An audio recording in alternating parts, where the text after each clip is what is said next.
the past decade, an average of 21,000 people per year have lost their lives to terrorism.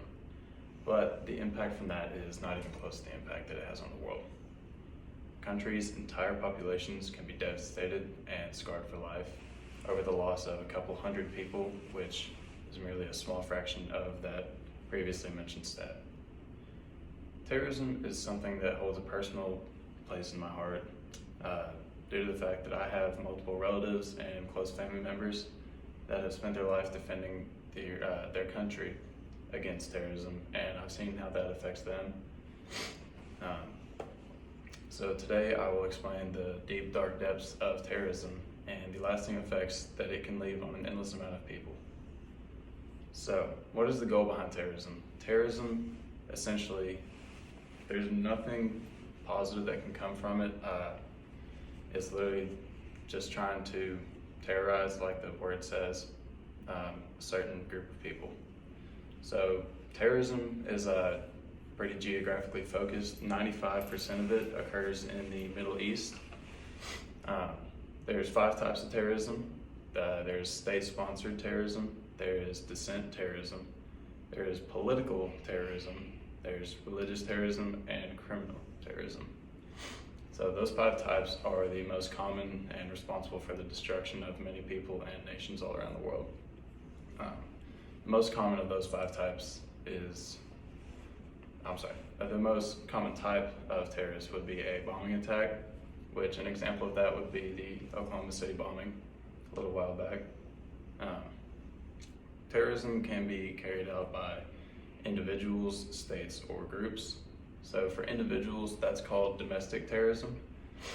It's defined as violent or criminal acts committed by individuals to further ideological goals stemming from domestic influences, such as those of a political, religious, social, racial, or environmental nature.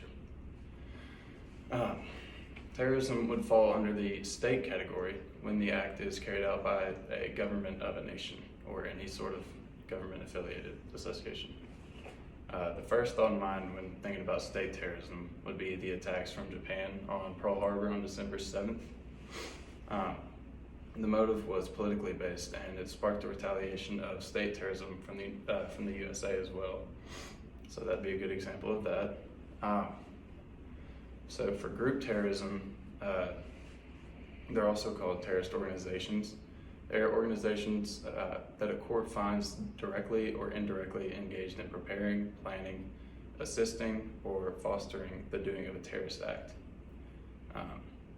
The most widely known or commonly known terrorist groups would probably be the Taliban or Al-Qaeda.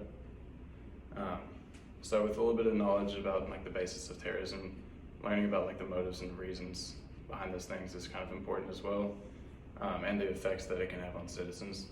So in many countries, over half the citizens say that they live everyday life in fear of a spontaneous terrorist attack, which is very messed up. Victims and bystanders often can struggle with PTSD or anxiety for the rest of their lives.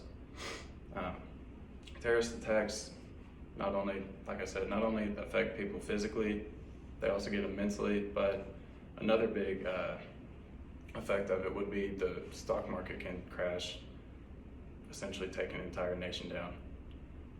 Because people panic and begin to withdraw their money from bank accounts, which in turn screws up the banking system and snowballs into messing up the entire stock market. So the effects of terrorism are much more than just 21,000 deaths a year, like I mentioned earlier. But let's take a look at what all we've gone over today. We've discussed the issues surrounding terrorism and a little bit of the background behind it. I believe that the important and extensive history and lasting effects of terrorism make it something that everyone should know about and be informed about.